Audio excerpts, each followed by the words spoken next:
सपने वो हैं जो आपको नींद ही ना आने दे। बारिश के दौरान पक्षी छत की तलाश करते हैं, लेकिन बाज बादलों के ऊपर उड़ के बारिश को ही टाल देता है। समस्या समान है, लेकिन आपका नजरिया उसमें अंतर पैदा करता है। ये कुछ लाइंस लिखी थी भारत रत्न डॉक्टर APJ अब्दुल कलाम ने। आज की इस वीडियो में मैं आपको कलाम सर की कुछ ऐसे किस्से सुनाने वाला हूँ जिससे सुन के दोस्त तेरे सोचने का नजरिया बदल जाएगा और तुम अपने अंदर एक नई एनर्जी फील करोगे। दोस्त, तुम्हें पता है कलाम सर ने शादी क्यों नहीं की?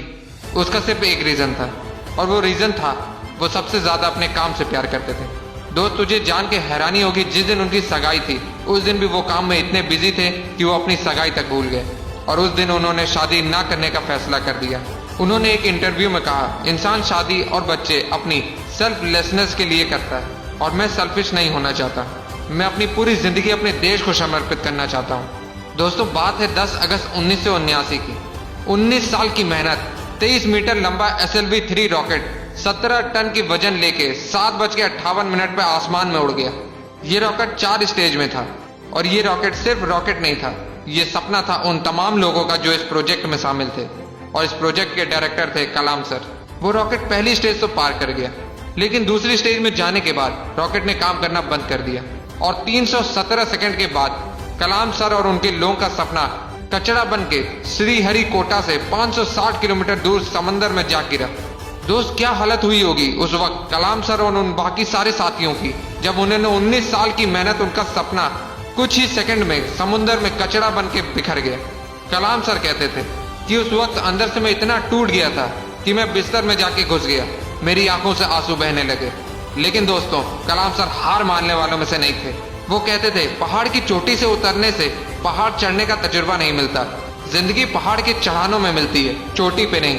कलाम सर भी इसी तरह एक एक कदम आगे बढ़ते रहे। और दोस्तों, एक साल के बाद 18 जुलाई 1980 सुबह 8:03 पे हिंदुस्तान का पहला सैटेलाइट रोहिणी अंतरिक्ष की ओर निकल पड़ा, और अगले 2 मिनट के अंदर रोहिणी सैटेलाइट अंतरिक्ष में था।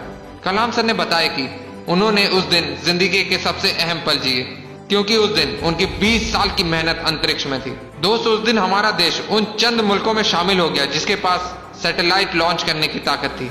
ये सब कुछ हो पाया एक इंसान की मेहनत, उनके नेवर गिव अप एटीट्यूड की बदौलत। दोस्त, जब कलाम सर को राष्ट्रपति चुना गया तो उनका स्वागत जोरों शोरों से किया गया। राष्ट्रपति भवन को बहुत ही खूबसूरत तरीके से सजाया गया, लेकिन ये बहुत कम लोग जानते हैं कि जब कलाम सर वहां पहुंचे तो वो बस 2 सूटकेस लेके वहां पहुंचे।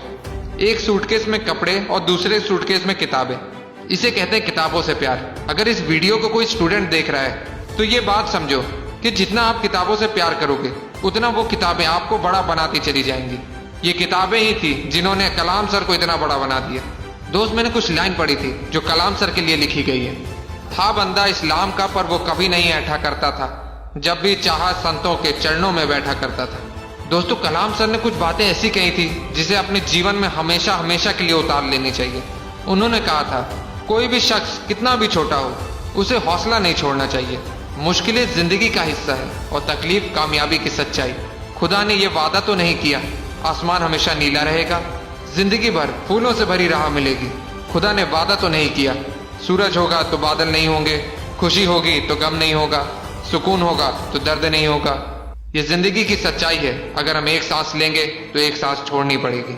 अगर कुछ हासिल करना है तो कुछ खोना भी पड़ेगा दोस्त। इसलिए अगर सूरज की तरह चमकना चाहते हो तो सूरज की तरह जलना सीखो।